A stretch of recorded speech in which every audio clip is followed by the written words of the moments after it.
साथीहरु नमस्कार। म यतिखेर जापानको ओकायामा कोजिमा स्टेसनबाट यो भिडियो क्यामेरामा कैद गर्दैछु। तपाईलाई आज मैले जापानको यो सफा दृश्य देखाउने प्रयास गरिराखेको छु। जापानका यी सडकहरू, भवनहरू अनि यी सम्पूर्ण भौतिक संरचनाहरू यति सफा छन्। तपाईले सेतो पेन्ट अथवा सेतो सर्ट लाएर रोडको बीच भागमा अथवा फुटपाथमा सुत्नु भयो भने पनि तपाईको कपडामा एक थोपो पनि मैलो लाग्दैन। यति सफा छ, यहाँको हावा यति चिसो छ, यति मिठो हावा छ, यति स्वच्छ हावा छ, तपाईले कल्पना गरे भन्दा धेरै बाहिर। यो पपुलेसन पनि धेरै भएको ठाउँ हो, तर सरसफाइ यति धेरै देख्दा म आफै आश्चर्यचकित भएको छु। यो दृश्य तपाईलाई म देखाउँदैछु, जुन यहाँका बसहरू पनि तपाईले हेर्न सक्नुहुन्छ। लोकल बसहरू हुन् र तपाईले यो माथिपट्टि हेर्नु भएको यो ट्रेनको लाइन हो, जेआर को लाइन हो। यो चाहिँ यहाँनेर ठ्याक्कै ट्रेन स्टेसन हो, कोजिमा स्टेसन भनिन्छ। र यो चाहिँ यति सफा, यति सुन्दर दृश्य हो।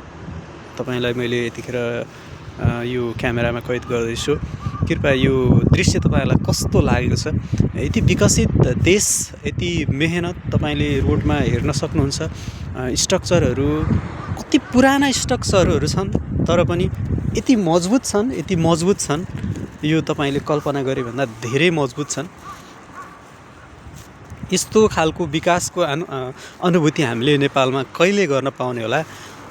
यति धेरै सभ्य मानिसहरू, यति धेरै सरसफाइमा ध्यान दिने मानिसहरू यो देशमा बस्ने रहेछन्। र विकासको त अब जापान जस्तो कन्ट्रीमा हामीले कुरा गर्दा पनि हामी नेपालीहरुका लागि जिउ सिरिङ्ग हुन्छ। यति धेरै विकसित, यति धेरै सिस्टमेटिक देश हो यो। तपाईहरु सबैलाई थाहा नै छ।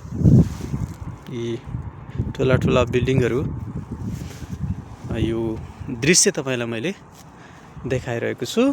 यहाँ जापान देशको ओकायामा प्रान्तको कोजिमा भन्ने ठाउँबाट र यो कोजिमा स्टेसनको पर्यटकीय स्थल कोजिमा पार्कमा यतिखेर म आइपुगेको छु। र यो कोजिमा पार्कबाट तपाईलाई यी मनमोहक दृश्यहरू देखाउने प्रयास गरिरहेको छु। कृपया यी दृश्यहरू तपाईलाई कस्तो लागिराखेको छ र यस्तो नेपालमा कहिले होला तपाईले कसरी कल्पना गरिरहनु भएको छ?